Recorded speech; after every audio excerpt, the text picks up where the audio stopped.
Mr. President, I concur with the comments of my colleague from Arizona. She put it well. This is a really important bill because it takes our aging and outdated infrastructure in this country and modernizes it. And that's good for everybody. It's good for the truck driver who can leave home knowing he's going to be safer on our roads and our bridges. It's good for the mom who commutes to work and is sick of waiting in rush hour traffic on the way to work and on the way back because she'd rather spend more time with her kids. It's good for the factory worker in Ohio who makes things that need to be transported. We make tanks in Ohio. We make cars in Ohio. We make washing machines. They go all over the world. Our ports, our land ports, and our seaports are inefficient and backed up. It's good for our consumers who are waiting for products from all over the world because our ports are backed up. Our infrastructure is way behind, and we'll talk a lot more about that over the next couple of days with some very specific data as to how we have fallen behind, how we're not competitive anymore, how China has surpassed us in terms of infrastructure as a percent of their economy. They spend about 4 times more than we do. Why? Because they get it. This helps make the economy more efficient, more productive, and therefore it actually returns an investment to the American people. We're also going to hear about how it's not going to increase inflation like some of the other spending that's being talked about around here, partly because it's long-term spending for capital assets. It's spending that's going to add to the supply side, meaning it's actually going to be counter-inflationary and create more jobs. We'll hear all about that. But one thing that I do want to make sure that we hear about tonight is the fact that this process of starting from the center out has worked. People have talked about infrastructure in this city forever. President Trump had a $1.5 trillion infrastructure package. Ours is $550 billion, by the way. 5% of his was paid for. Ours is paid for. We made a commitment early on. We were going to do 2 things. One, we were going to focus on core infrastructure.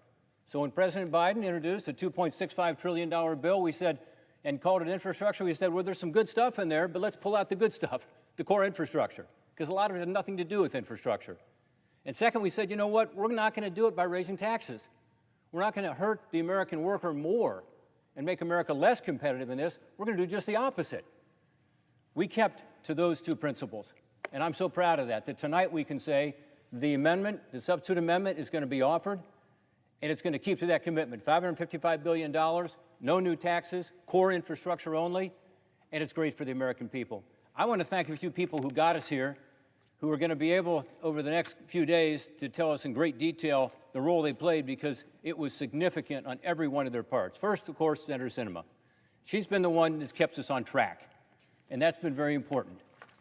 But also to my colleagues who are here tonight on the floor, Senator Susan Collins, Senator Lisa Murkowski, Senator Mitt Romney, Senator Bill Cassidy, my Republican colleagues who we've worked with over the last 4 months, and each have made huge contributions to this.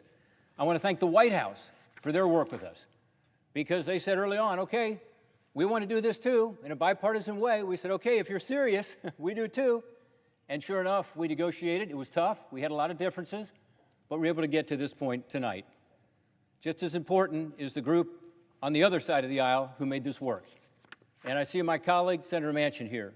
I see Senator Warner here, who looks like he really wants to speak. I see Senator Shaheen here, who's about to speak. And I see Senator Tester wandering around here somewhere. These are the folks on the other side of the so-called G10 who made it happen, and then a much bigger group.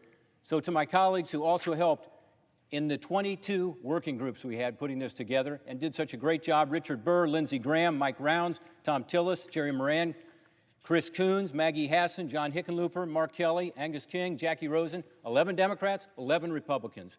And then to my friends who took us over the top the other night on the first vote we had on this. I appreciate them because they weren't involved as much on the details, but they know this is the right thing for the country, and many of them did help to get us where we are. Kevin Cramer, Mike Crapo, Mitch McConnell, Roy Blunt, Chuck Grassley, John Hoeven, Jim Risch. Folks, we wouldn't be here without every one of them, and we thank all of the folks who have put so much time and effort into this, and mostly, we got to thank our staff because none of us would be here standing tonight doing this if we didn't have staff who've been working their heart out, staying here till midnight, ensuring that every single thing in this bill has been looked over carefully to make sure that we got it right.